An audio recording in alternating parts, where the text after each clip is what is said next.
Want to know how to find HCF of two numbers in Java?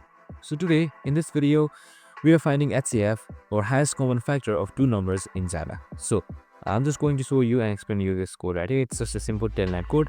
So HCF, known as highest common factor, is the largest number that divides both numbers completely.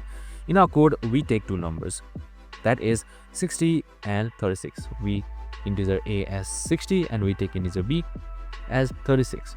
So after that is done, we take a simple while do. As long as the numbers aren't equal, we subtract the smaller from to the bigger. This works because the difference keeps reducing until you both numbers become equal. Once they are equal, that number is the HCF. Once they are equal, the number is the HCF.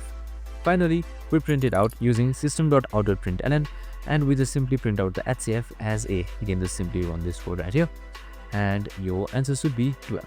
And that's it. I hope this video helped. If it did, make sure to like, subscribe, and tune in with us for more of these videos. See you in the next one.